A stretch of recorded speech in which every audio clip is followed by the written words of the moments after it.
भीमा शंकर ज्योतिर्लिंग जाने से पहले जान ले ये जरूरी बातें।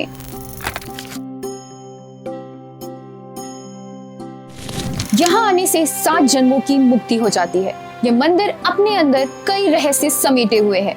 हम बात कर रहे हैं देश के 12 ज्योतिर्लिंगों में से एक भीमा शंकर ज्योतिर्लिंग की। भगवान शंकर को समर्पित इस मंदिर में आकर आपके सारे पाप धुल जाते हैं।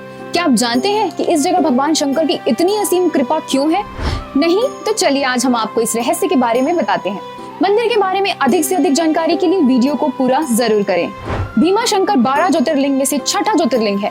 यह भीमा शंकर ज्योतिर्लिंग महाराष्ट्र के पुणे से लगभग 110 किलोमीटर की दूरी पर सह्याद्री नामक पर्वत पर स्थित है। इस पर्वत से होकर भीमा नदी बहती है, जो कि आगे जाकर कृष्णा नदी में मिल जाती है। भीमा शंकर मंदिर का शिवलिंग बाकी सभी शिवलिंग की तुलना में काफी मोटा है, इसलिए इसे मोटेश्वर शिवलिंग भी कहा जाता है। जिस तरह हर ज्योतिर्लिंग के निर्माण के पीछे कोई ना कोई खास वजह है, वैसे ही इस ज्योतिर्लिंग का निर्माण भी एक खास कारण से ही हुआ था। चलिए आपको इस ज्योतिर्लिंग की पूरी कहानी बताते हैं। प्राचीन समय में भीम नाम का एक राक्षस था, जो कि रावण के भाई कुंभकर्ण का पुत्र था। वो अपनी माता करकटी के साथ रहता था। जब भीम बड़ा हुआ तो भीम ने अपनी माता से पूछा कि मेरे पिता का नाम क्या है और वो अभी कहाँ है। तो उसकी माता बोली कि तुम्हारे पिताश्री का नाम कुंभकर्ण था और उनका वध श्री राम ने रावण युद्ध के समय कर दिया था। जब भीम को यह पता चला कि उसके पिता का वध भगवान राम ने किया है, तो वह उनसे प्रतिशोध लेने के लिए निकल पड़ा। उसे पता चला कि भगवान राम विष्णु के अवतार हैं, तो भीम ब्रह्मा जी से वरदान प्राप्त करने के लिए उनकी दिन रात तपस्या करने लगा। उसने 1000 वर्षों तक घोर तपस्या की।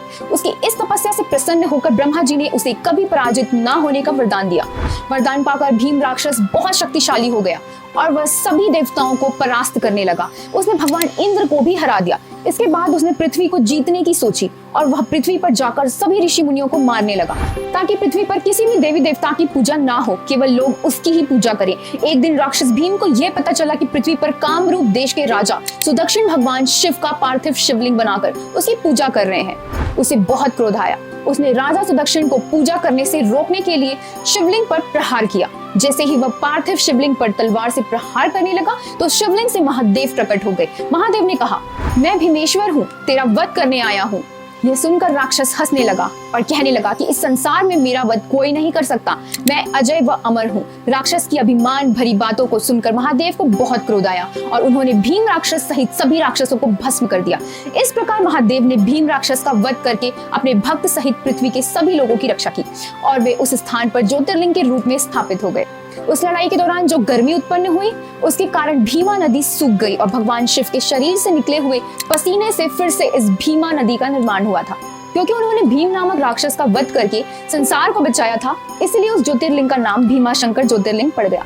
इस मंदिर के बारे में ये मान्यता है कि जो व्यक्ति सूर्य उदय के बाद 12 ज्योतिर्लिंगों को याद करते हुए इस ज्योतिर्लिंग के दर्शन करता है, उसके 7 जन्म के पाप धुल जाते हैं। इसके पास कमलजा मंदिर भी है, जो कि बहुत प्रसिद्ध है, क्योंकि कमलजा माता पार्वती का अवतार है। ऐसा माना जाता है कि यहाँ पर माता पार्वती के साथ भगवान स्वयं विराजमान है। तो दोस्तों, अगर आप भी भगवान शिव के भक्त हैं, तो एक बार भीमा शंकर के दर्शन जरूर करके आएं और अपने दोस्तों को भी उस जगह का महत्व बताएं और ये वीडियो उनके साथ शेयर करें, ताकि वो भी अपनी मनोकामनाएं लेकर भगवान शिव के चरण में जाएं और अपनी झोलियां भर के आएं। वीडियो कैसा लगा नीचे कमेंट बॉक्स में हमें बताएं और हमारे चैनल को सब्सक्राइब कीजिए, हमारे फेसबुक पेज को लाइक और फॉलो कीजिए। धन्यवाद।